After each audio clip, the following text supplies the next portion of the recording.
Welcome back to WTF Sports. We're going to hop right into an NFC East postseason review. Let's just get right into it. All right, and when you're looking at the NFC East, you got these four teams, obviously, two of which had a rough season. One of which had a terrible season, that'd be the Giants. But the other two, pretty good. NFC Championship, actually. But we're going to start with the Cowboys, America's team, and America's team. yeah, they're letting America down, that's for sure. You gotta look at their record. We predicted 10-7. We don't think much of the Cowboys, but we thought they would be decent because usually they're regular season demons. Yeah, but the problem was our predictions. By the way, let's outline this in the beginning. We did this at the beginning of the season. Yeah, before the season. So we could not have predicted that Dak Prescott was going to go down. Mm-hmm. And yet they still pulled 7 out of 10. So it's impressive. Yeah. And you look at our actual predictions. We predicted their losses to the Ravens, Lions, 49ers. We predicted the Falcons to do really good. You're gonna see that in that video sometime soon. Then the Bengals, Bucks, and Eagles. We didn't really have them. We had them beating the Texans, the Eagles once. Now that I'm looking at it, those are really the only good teams that they played that we had them beating. Yeah. Wow. But yeah, and you look at the actual, we were close. We actually got most of the wins right, except the Bucks we had wrong. I don't know. But we got 12 out of 17. We did really good with the Cowboys. We'll take it. On our prediction of them. And yeah, you look at their rookies, and this is Mason's thing, so I'll let him kind of break this down. Tyler Guyton was okay. He did not play incredibly to start off the season at left tackle.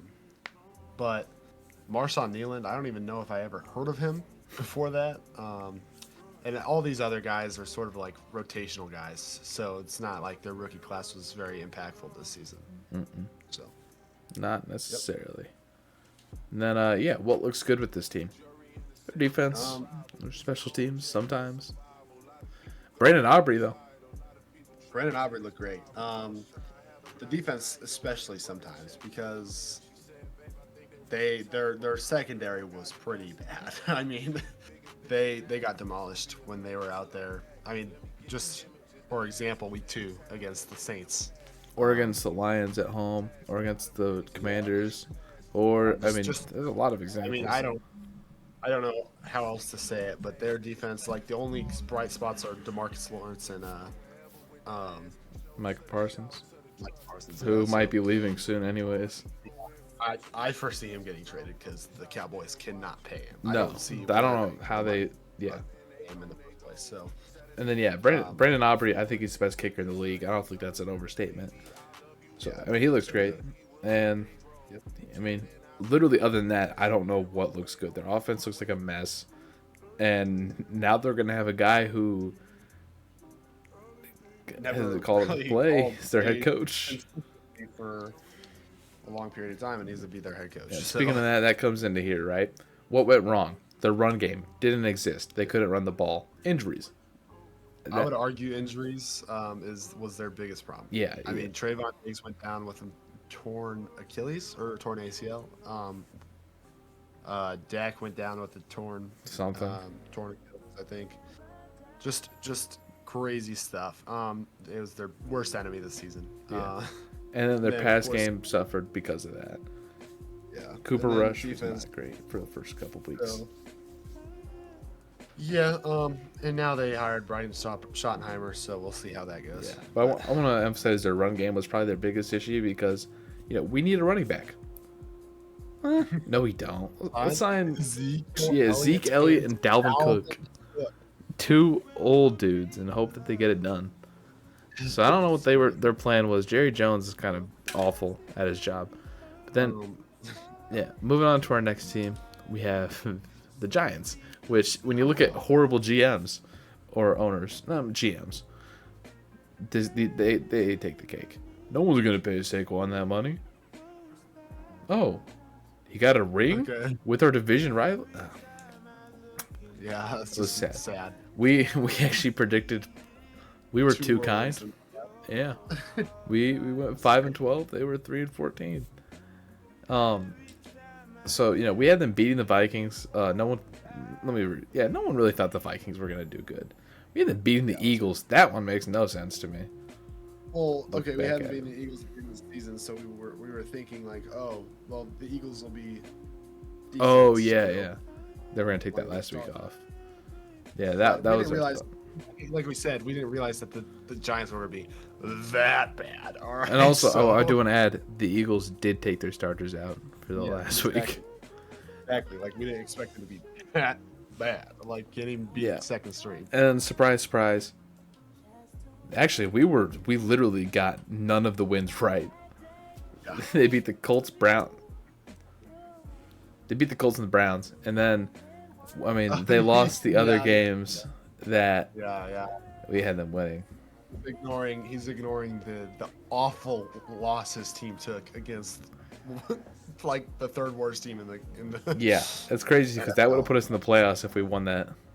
Oh my gosh, dude! The Seahawks would have been an 11-win team if they won that game. They lost to the Giants. Crazy. They should have lost another game, but that's okay. Yeah. Anyways. It should have been a 9-win team. Yeah. The one thing the Giants did do good though was drafting. They killed it. I'll let Mason get that again because his stuff. Yeah, I think that one of the things that goes under the radar is how good that their draft class actually played because of the fact that they were so bad. But Malik Neighbors was incredible. I don't think that you could argue otherwise. Tyler Nubin actually went out before the season ended, and but while he was in, he was incredible. Led the team in tackles. He had the only interception in for the Giants in the beginning of the season, and they didn't have another interception until like week 17 or something like that. Andrew Phillips, I think he was either him or Theo Johnson was the linebacker. They played pretty well. They both played pretty well.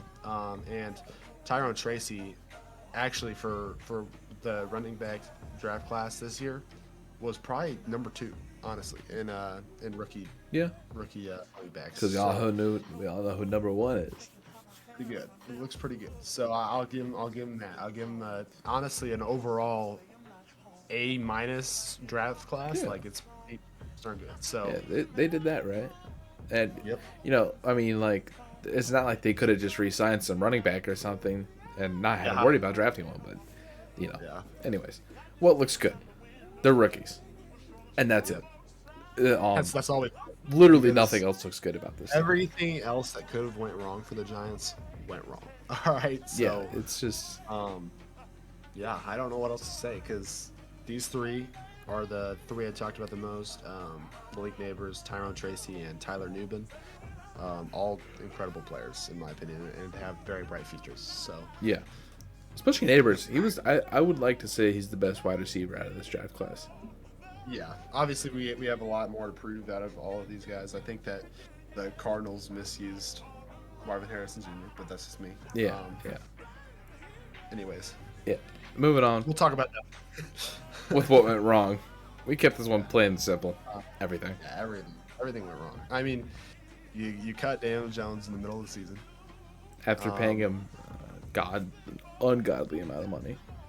Like, a couple years ago when he won a playoff game with Brian Daboll. I mean, your defense looked awful besides Dexter Lawrence and your rookies, and unfortunately your rookies got hurt. So, yep. I will say the pass game was existent because if you literally threw it to Malik Neighbors, he would catch it. He was the only part. Yeah, or he would drive people towards him and leave it open. The reason we put the rookies is the only good thing to happen, right? So it was a rough season to be. It's always a rough season to be a Giants fan if you don't have Eli Manning at quarterback. Ever since Eli Manning retired, you guys have been sad people. But I think that Eli Manning only had he had less than 500 record. Really? Or I think he had a 500 record on the dot, but like I'm trying to think. It's less than half of the seasons he played were under 500. Or we're over 500. My bad. He's just known for being the Tom Brady killer. Yeah, I mean, you know that he didn't win a playoff game outside of the 2 Super Bowl runs. That's awesome. Yeah, so all right. it was like all in. Anyways, let's talk about a let's move on. team. I believe this team wins a lot of playoff games, especially this season, and that's the Eagles. Fly The birds Eagles fly. played. I mean, this one, yeah, they won the Super Bowl and in very convincing fashion. And yeah, I mean, we predicted 9-8. We were hating on the Eagles. We didn't. Yeah, I mean, I didn't really take into consideration that they picked up Saquon Barkley. Yeah, we knew they had Saquon. We're like, okay, he's gonna help. Yeah, but like, And we expected their like, defense would still suck too. part of me was like, you know what? Their defense played mid. Man, did they prove us wrong? But Yeah, that's because they're rookies. They're three rookies. Zach Bond's a rookie, right? No, he was an off-season pickup. Oh, okay. Well, still, there are two rookies in him. Huge picked up. Now, you look at our predictions. We had them losing to the Cowboys, the Rams, Ravens, Commanders. And we couldn't expect that Dak Prescott was going to go down. Yeah. And then, I mean, you look at this. They just swept. We had the Commanders game right, though, and the Bucks. We had those two losses right, and they lost to the Falcons. Other than that, I mean, 17 is actually sort of surprising. it's solid. And then We'll take it. yeah, I mean, you look at their rookies too. They're two corners, or I guess defensive backs. No, Cooper DeJean's a corner. We got to make sure that's known. And then Mitchell's a safety. Yeah, But they both played incredibly. so good. Cooper DeJean's probably the best top 3 corners in the league right now. And after that, you don't have any like extremely impactful players. Like Will Shipley was like third string running back behind Kenneth Gainwell, and then Jeremiah Trotter Jr. I've seen him on the field, but like he wasn't like that impactful, so I put him at a C minus. But other than that, yeah. Cooper DeJean and Quinion Mitchell were basically the two stars of the show. So. Yeah, and they were absolute studs out of the draft too. So the Eagles cooked up with their first 2 picks. Yeah. And then you look at what went right. Saquon, their defense, and their linemen on both sides. I would say linemen both sides because, all right, so let's just start with Saquon. But Saquon had probably a record-breaking year if they would have played him in the last game. Mm-hmm. I wish even then he still did have a record-breaking year overall. But Cooper DeJean, Jalen Carter, you have all these players on the defense that played incredible. Couldn't really ask for more if you're an Eagles fan. And overall, like the linemen, the way they trampled and dominated the trenches. On both sides. Ridiculous. I mean, 6 sacks on the Chiefs. On 0 blitzes. On 0 blitzes. Like that says a lot about your defensive line. All right, and then being able to run for like 200 yards a game is also very indicative that you have a good offensive line. So and Saquon is a lineman in himself, pretty much. Yeah, so it's pretty incredible. They had a great season and they deserved it, honestly. So yeah, and for what looks bad or what could need improvement, we literally just put their offensive coordinator hired because they haven't hired anyone yet. Yeah, well, they have actually. Who they hire? They have. When we made this, they hadn't hired anybody, but oh yeah, forget who they hired, but it's got to be right. So like it can't be. Kellen Moore is some big shoes to fill because he is a good offensive coordinator. He's been around the league and he's had success everywhere he's been. I'm actually sort of surprised that the Cowboys didn't pursue him because he's been on their staff. But you know the Cowboys went with Brian Schottenheimer, so I mean it's the better choice. Yeah, obviously. But honestly, I don't know how he's going to be as a head coach. We'll see how Kellen Moore is going to be as a head coach. But Mike McDonald was a defensive coordinator, an absolute stud of a defensive coordinator, and he was decent as a head coach. Yeah, he's had Gino right now. But you could also argue too, Mike McDaniel's out of the Patriots, who was Tom Brady's offensive coordinator for a lot of his time there, and Mac Jones's offensive coordinator his year that he actually went to the playoffs. Yeah. He went to be a head coach in 2 different destinations, and he was god awful both times. He's back on the Patriots, right? Yes, he is. Ooh, so I'm excited to see that. Or is it Josh McDaniels? I think it's Josh McDaniels. It's Josh. It's definitely Josh Mike McDaniels. McDaniels. Yeah, Because Mike McDaniels is another guy. Coach. But Either way, anyways. hopefully their head coach hire works and can use Saquon and their stud receivers how they should be used. Because this team is literally perfect. If you really look at it, there is almost no weaknesses right now. Yeah, but they have a lot of free agents leaving. They do. Yeah, and they got a lot of people to pay. Like, it gets to a point. So we will see. Yeah, and then a team that has a lot of cap space, I believe, and is not have a lot of people leaving because it's relatively young, is the Commanders. I mean, the Commanders played amazing this year. They did. They killed it, and this shows right here. Single-handedly ended their season. But yeah, I mean, yeah, they flipped our record though. Yep. We had them going 5. We had no faith in the Commanders at all. Yeah, well, that's because why would we? What reason did they give us last year to have faith in them? And like with their rookies coming in, like you didn't really think, oh, okay, this wasn't an amazing rookie class. I mean, besides Jaden Daniels, I think is that next? No, we're talking about a record right now. But anyways, we didn't really expect anything. Yeah. They killed it. Yeah. And yeah, you look at our prediction here, right? We had excuse me. We had the beating the Panthers, Eagles, Saints, Cardinals, and the Giants.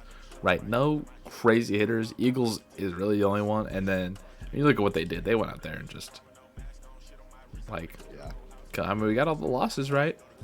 If the Bears had a head coach, they would have lost the Bears.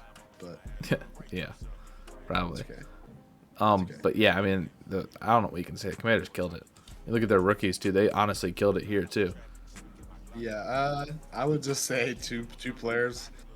I don't think they killed it here. I mean, Jaden McDaniels is killing it, I would say, and that's good enough. I'd say. Jaden Daniels. Wow, we're just on that Mick names. That Luke McCaffrey. Anyways, Jane did great. I think that Jane was amazing, and phenomenal. I don't think you can argue otherwise. Mike Sainristil actually was pretty good for I think it was a second round pick. Jerzon Newton was very underwhelming, and the rest of them were almost like non-existent. Luke McCaffrey had a decent. He was okay. I mean, highlight plays, but that was it. He's young. He could shape up to be better as he gets older. He is McCaffrey after all, so it's like in his blood. And then you look at what looks good, Jaden Daniels. I don't think anything else needs to be said there. He's probably a future MVP if he doesn't get injured. Yep. Dan Quinn. I'll let Mason cover Dan Quinn. He knows more about Dan Quinn. Defensive coordinator for the Cowboys actually. Previously, he did amazing. You don't see many coaches come in and turn a 14 or a 4-13 team into a 12-5 team. You don't see that very often, but he did, and he deserved to go to the NFC Championship game and have a chance, but obviously came short. Yeah. Unfortunately, because their defense showed its true colors, and I think that eventually we will see the effects of having no big names back there. But hey, Bobby Wagner's on that team. Don't hate on my man. Okay, Bobby's like washed. Okay, he did good. I don't know what you're talking about. Bobby Wagner. He did okay. He had a good season. Okay. But he did okay. Yeah, they had like 86-year-old Marshawn Lattimore, right? Yeah, he's pretty old. Yeah, they have cap space too. They could sign some people. And honestly, I wish that the Bucks would have won against the Commanders in the playoffs. Me too. I would want to see Mike Evans was killing. He was killing Marshawn Lattimore. It's just ridiculous. Yeah, and then their receiving core, obviously, Terry McLaurin's. He's on the younger side. He's like what, 27 or something. Yeah, he's actually I think he was 5 years before Jaden Daniels, so this is his 6th year. Yeah. He's like in his late 20s. A fun fact: he's not had the same starting QB any of those years, and he's been killing it every single one. Yeah. And I think now with a consistent quarterback and probably consistent coaching, he's going to be, eating up even more. And then like their other receivers, we thought them getting rid of Jahan Dotson was going to just screw him, but I mean, there are other guys. Who was it? Number 14. I can't think of his last name, but number 14 was solid. And I mean, they look good all around. Jane Daniels is able to work with them, so that's what really matters. And what needs to be fixed, right? Their run game. They have, it's not bad. We're not saying it's bad, but it definitely needs some improvement. Yeah, and then their defense, questionable sometimes. You look at their defense, and you're like, there's some things that could be definitely fixed here, like defensive line. Yeah. They were not getting much pressure, especially against the Eagles, but the Eagles have the best offensive line in the league, so you can't really argue with that. Lions. Eagles are second. No, I'd say the Eagles had the best offensive line in the league. All right. All right. Jordan Mailata, Lane Johnson. You had Mekhi Becton played incredibly. There was just too many good players on that line, and their running back core is decent. It's Brian Robinson's okay. I think the reason we put it on here, because we made this like a week or two ago. I think the reason we put it on here is because their running backs are like very injury prone. Yes, Brian Robinson will get injured a lot. Austin Eckler gets injured a lot. McNichols, he was pretty good actually. McNichols was decent. Yeah, he was a solid third string. But like the thing is when their running backs are healthy, they're pretty good. It's just like those last couple weeks of the season, they were both injured or like would be flip flopping every week with injury. It was rough. They need someone who just doesn't get hurt. And then, that's the end. Oh shoot, I thought we had more, but yeah, that's the end of this 22-minute long video right now. Nice. I mean, yeah, if you watch to this point, shoot, you're the goat. Because we knew a lot about the NFC North. Yeah. Compared to this, but yeah. Anyways, if you enjoyed this, like, comment, and subscribe for the algorithm. Oh yeah, it really helps us out and get us up there for everybody to see. Yeah, we broke 300 subs a few weeks ago, and thank you very much. Next goal is 400. We're 90 out, so help us hit that. Hoping to get there. Yep. So we will see you in the next one. Yep. Later. Oops, I pressed the wrong button. Whoopsie daisy.